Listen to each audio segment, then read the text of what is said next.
In a Grove. By Ryunosuke Akutagawa. Tajamaru's confession. I killed him, but not her. Where's she gone? I can't tell. Oh, wait a minute. No torture can make me confess what I don't know. Now things have come to such a head, I won't keep anything from you. Yesterday a little past noon I met that couple. Just then a puff of wind blew, and raised her hanging scarf, so that I caught a glimpse of her face. Instantly it was again covered from my view. That may have been one reason, she looked like a bodhisattva. At that moment I made up my mind to capture her even if I had to kill her man. Why? To me killing isn't a matter of such great consequence as you might think. When a woman is captured, her man has to be killed anyway.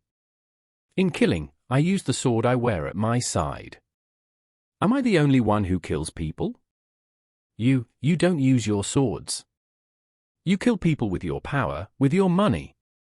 Sometimes you kill them on the pretext of working for their good. It's true they don't bleed. They are in the best of health, but all the same you've killed them. It's hard to say who is a greater sinner, you or me. An ironical smile. But it would be good if I could capture a woman without killing her man. So, I made up my mind to capture her, and do my best not to kill him. But it's out of the question on the Yamashina stage road. So I managed to lure the couple into the mountains. It was quite easy. I became their traveling companion, and I told them there was an old mound in the mountain over there, and that I had dug it open and found many mirrors and swords. I went on to tell them I'd buried the things in a grove behind the mountain, and that I'd like to sell them at a low price to anyone who would care to have them. Then you see, isn't greed terrible? He was beginning to be moved by my talk before he knew it. In less than half an hour they were driving their horse toward the mountain with me. When he came in front of the grove, I told them that the treasures were buried in it, and I asked them to come and see. The man had no objection, he was blinded by greed. The woman said she would wait on horseback. It was natural for her to say so, at the sight of a thick grove. To tell you the truth, my plan worked just as I wished, so I went into the grove with him, leaving her behind alone. The grove is only bamboo for some distance. About 50 yards ahead there's a rather open clump of cedars. It was a convenient spot for my purpose. Pushing my way through the grove, I told him a plausible lie that the treasures were buried under the cedars. When I told him this, he pushed his laborious way toward the slender cedar visible through the grove. After a while the bamboo thinned out, and we came to where a number of cedars grew in a row. As soon as we got there, I seized him from behind. Because he was a trained, sword-bearing warrior, he was quite strong, but he was taken by surprise, so there was no help for him. I soon tied him up to the root of a cedar. Where did I get a rope? Thank heaven, being a robber, I had a rope with me, since I might have to scale a wall at any moment. Of course it was easy to stop him from calling out by gagging his mouth with fallen bamboo leaves. When I disposed of him, I went to his woman and asked her to come and see him, because he seemed to have been suddenly taken sick. It's needless to say that this plan also worked well. The woman, her sedge hat off, came into the depths of the grove, where I led her by the hand. The instant she caught sight of her husband, she drew a small sword. I've never seen a woman of such violent temper. If I'd been off guard, I'd have got a thrust in my side.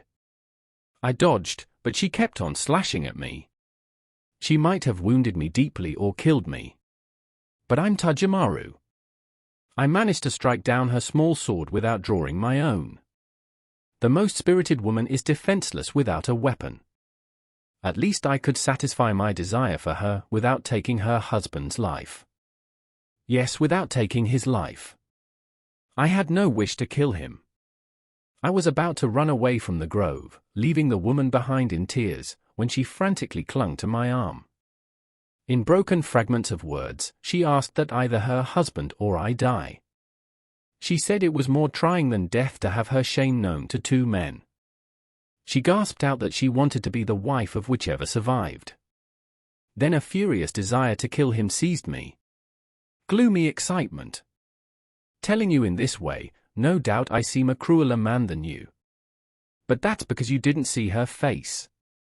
Especially her burning eyes at that moment.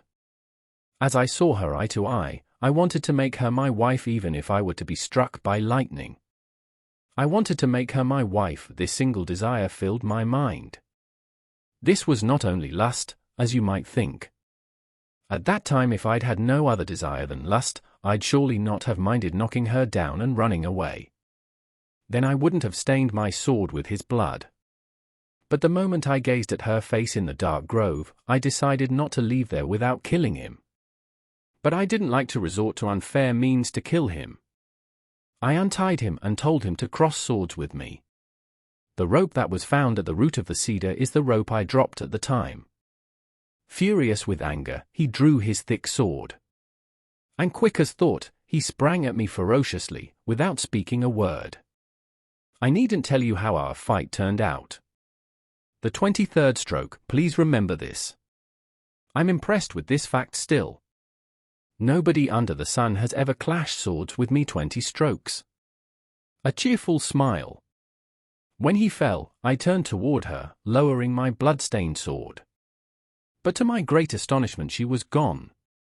I wondered to where she had run away. I looked for her in the clump of cedars.